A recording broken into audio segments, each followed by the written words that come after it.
Pengadaan barang jasa dalam rangka pembangunan berkelanjutan di IKN. Pemerintah Indonesia telah menetapkan untuk melakukan pemindahan ibu kota negara dari daerah khusus Ibu Kota Jakarta, DKI Jakarta, ke Ibu Kota Nusantara, IKN, di wilayah Kalimantan Timur. Proses pemindahan tersebut secara resmi dimulai melalui penyusunan Rancangan Pembangunan Jangka Menengah Nasional, RPJMN, 2020 hingga 2024. Serta diketok palu oleh legislatif ketika disahkannya Rancangan Undang-Undang tentang Ibu Kota Negara menjadi Undang-Undang Nomor 3 Tahun 2022 tentang Ibu Kota Negara pada awal tahun 2022. Tantangan terhadap pemindahan Ibu Kota Negara merupakan tantangan multidimensi dari banyak aspek. Menurut Yanti dan kawan-kawan, 2022, hal yang perlu mendapatkan perhatian secara khusus adalah aspek lingkungan dan sosial. Aspek sosial tentunya terkait dengan lingkungan di Pulau Kalimantan, terutama penanganan isu kerusakan alam yang sudah terjadi akibat penebangan hutan dan aktivitas industri.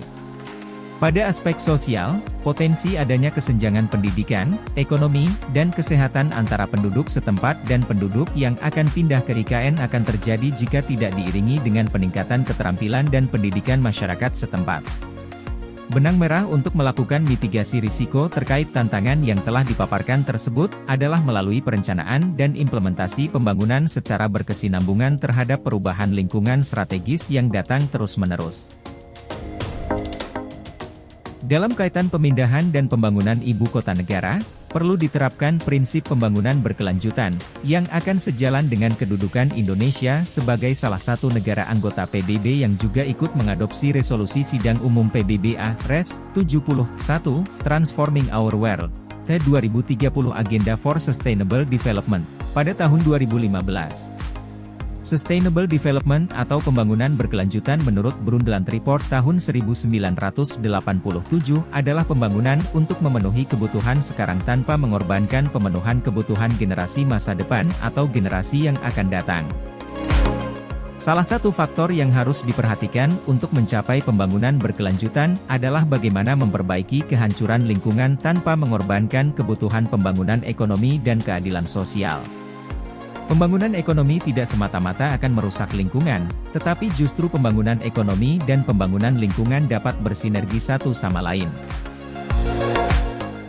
Dalam konteks kebutuhan organisasi secara komprehensif, maka dibutuhkan pengadaan barang, jasa yang strategis untuk menyiapkan berbagai kebutuhan barang dan jasa dalam rangka membangun ekonomi dan lingkungan secara sinergis di ibu kota Nusantara tersebut.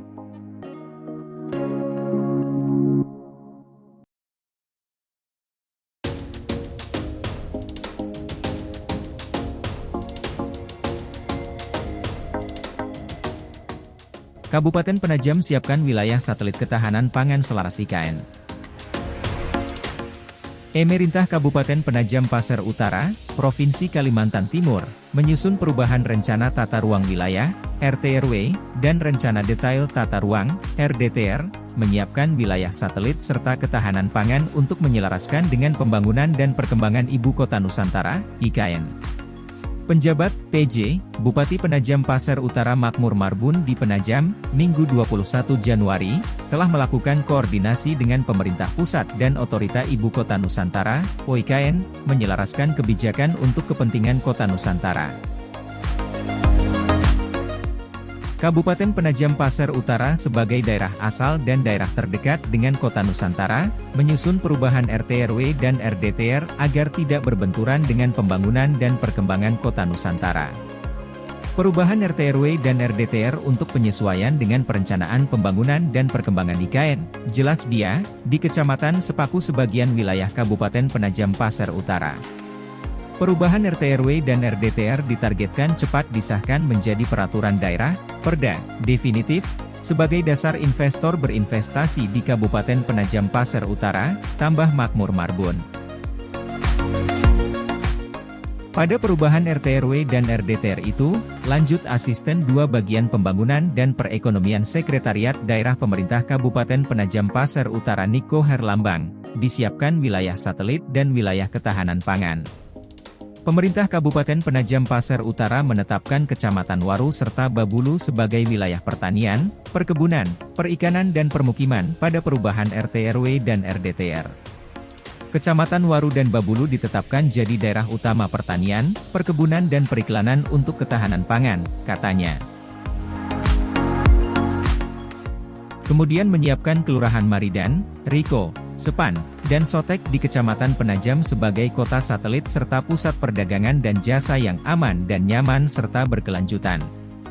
Pemerintah Kabupaten Penajam Pasir Utara juga menyiapkan Kelurahan Penajam dan Petung di Kecamatan Penajam sebagai pusat-pusat pemerintahan, perdagangan dan jasa, serta pariwisata yang aman dan berkelanjutan.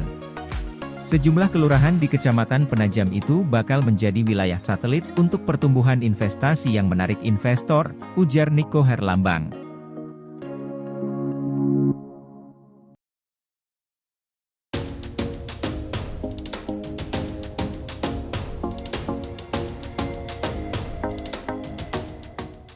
Empat perusahaan Jepang tertarik kembangkan bandara pintu masuk IKN.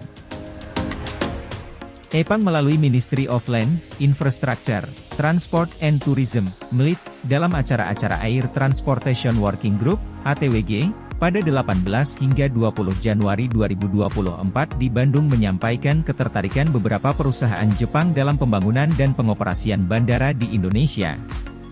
Khususnya yaitu Bandar Udara Sultan Haji Muhammad Sepinggan, Balikpapan.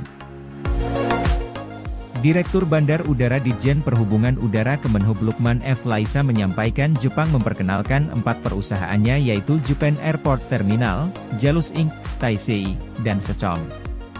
Jadi 4 perusahaan tersebut menyampaikan ketertarikan dan keinginan untuk melakukan kerjasama dalam pengembangan bandar udara di Indonesia, khususnya di Balikpapan untuk meningkatkan fungsi Bandar Udara Sultan Haji Muhammad Sepinggan di Balikpapan sebagai pintu masuk Ibu Kota Nusantara, kata Lukman dalam pernyataan tertulisnya Sabtu, 20 Januari 2024. Dia menuturkan, keempat perusahaan tersebut berpengalaman dalam pembangunan dan pengoperasian bandar udara utama di Jepang.